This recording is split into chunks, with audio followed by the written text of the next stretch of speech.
Dongeng dari Irak berjudul Alibaba dan Perampok.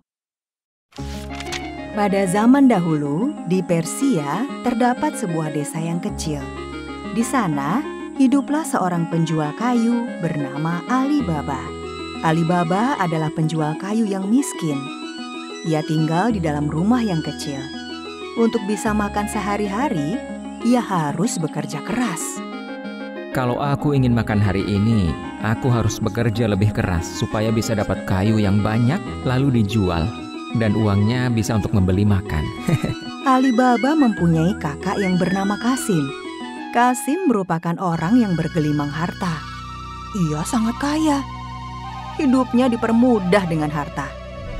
Namun Kasim mempunyai sifat yang serakah. Uang sebanyak ini harus kuhabiskan untuk apa lagi? Terlalu banyak uang di dalam berangkasku. Bahkan sudah hampir penuh. Pada suatu hari, di siang yang cerah, Alibaba bersemangat mencari kayu di tengah hutan. Wah, tumben sekali banyak kayu. Rezeki untukku. Tiba-tiba Alibaba melihat segerombolan perampok yang sedang menyimpan harta di dalam gua. Apa bos yakin akan aman di sini? Ya, tenang saja. Tidak akan ada orang yang tahu mantra untuk membuka gua ini. Ketua perampok itu berdiri di depan pintu gua dan berteriak. Al-Kazam, buka! Pintu gua pun terbuka. Cepat, masukkan semua ke dalam gua ini sebelum ada yang melihat kita di sini. Siap, bos. Setelah sekelompok perampok itu memasukkan harta ke dalam gua, ketua perampok pun berteriak. Al-Kazam, tutup! Dan pintu gua itu kembali tertutup. Sekelompok perampok itu pun pergi. Perampok-perampok itu tidak menyadari bahwa sedari tadi ada seseorang yang memperhatikan mereka, yaitu Alibaba. Karena penasaran, Alibaba pun mendekat ke gua itu. Benarkah gua ini menyimpan harta para perampok itu? Coba aku ingat-ingat apa mantranya tadi ya. Al-Kazam, buka. Pintu gua pun terbuka. Alibaba masuk ke dalam gua. Ia pun melihat banyak harta yang disimpan para perampok di sana. Wah, ternyata mantranya berhasil. Dan wah, banyak sekali harta yang mereka simpan. Alibaba terbersit sebuah pikiran yang jahat. Jika harta ini aku ambil sedikit, pasti mereka tidak akan sadar karena jumlahnya sangat banyak. Tidak mungkin mereka bisa menghitungnya satu persatu. Tidak apa-apa kali ya? Tidak apa-apa, sekali-kali supaya aku tidak miskin lagi.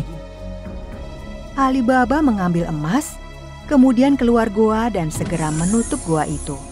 Tapi sebelum ketahuan, aku harus segera pergi dari sini. Sejak saat itu, Alibaba menjadi orang yang kaya raya. Aku sudah tidak lagi hidup miskin. Kini hidupku kaya raya. Berita Alibaba kaya mendadak pun tersebar luas. Hingga kakak Alibaba yaitu Kasim mendengarnya. Kasim pun segera menemui Alibaba dan menanyakan semuanya apa yang sebenarnya terjadi. Sebagai adik yang baik hati, Alibaba pun menceritakan semuanya kepada sang kakak. Di hutan itu ada gua yang selalu tertutup. Apabila seseorang mengucapkan mantra Al-Kazam buka, maka gua itu bisa terbuka. Dan Al-Kazam tutup, maka gua itu akan tertutup.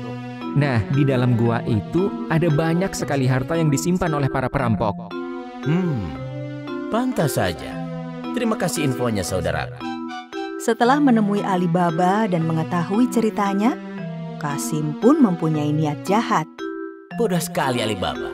Ia hanya mengambil sebagian. Karena aku sudah diberitahu mantra untuk membuka gua itu, maka aku akan mengambil semua harta kekayaan itu. Dan aku akan semakin kaya raya. Kasim pun sampai di depan gua yang dimaksud. Al-Kazam, buka! Benar ternyata. Saat masuk ke dalam gua, pintu gua tertutup sendiri. Kasim pun terpukau melihat banyaknya harta memenuhi gua itu. Wah, benar apa yang dikatakan Alibaba. Semua di sini penuh dengan harta. Aku harus mengambil banyak. Setelah mengemas harta dan akan keluar, Kasim lupa dengan mantranya, sehingga ia terjebak di dalam gua. Apa ya? Apa mantranya? Aku tidak bisa mengingatnya. Sialan. Tiba-tiba, pintu gua itu terbuka. Alangkah senangnya Kasim. Alakazam, buka. Akhirnya ada yang membuka pintu gua ini. Jadi aku bisa keluar dari sini. Namun ternyata itu adalah segerombolan perampok. Kasim pun merasa ketakutan. Hei, maling. Mengapa kau mengetahui tempat ini? Kau mengintai kami? Tidak. Aku diberitahu oleh Alibaba. Ia sudah mencuri harta kalian lebih dulu dari aku. Jangan bunuh aku. Para perampok pun membebaskan Kasim dan berpencar mencari keberadaan Alibaba. Kita berpencar. Cari si Alibaba itu sampai ketemu. Siap, bos. Setelah mengetahui rumah Alibaba, ketua perampok pun menyamar menjadi orang yang tersesat. Ia ke rumah Alibaba. Apakah kau orang baik? Aku tersesat. Bisakah aku minum di rumahmu? Oh, tentu. Silahkan masuk ke rumah baruku.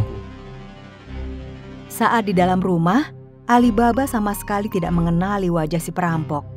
Tetapi, Morijana, pembantu Alibaba, ia mengenali wajah perampok terkenal itu. Tuan Alibaba dalam bahaya. Ia adalah perampok. Pasti ia akan menyakiti Tuan. Benarkah? Pasti itu adalah perampok yang menyimpan harta di dalam gua. Dia pasti mengejarku karena aku ketahuan mengambil sebagian harta mereka. Iya Tuan, biar aku yang menangani. Morijana pun menyamar menjadi penari dan menari di depan Alibaba dan tamunya. Saat mereka sedang asik menari, Morijana menusukkan pedang kecil ke dada penyamun. Alibaba pun terkejut. Perampok itu meninggal. Kini Alibaba hidup dengan tenang. Ia pun berterima kasih kepada Morijana. Alibaba pun berjanji akan memperbaiki perilakunya.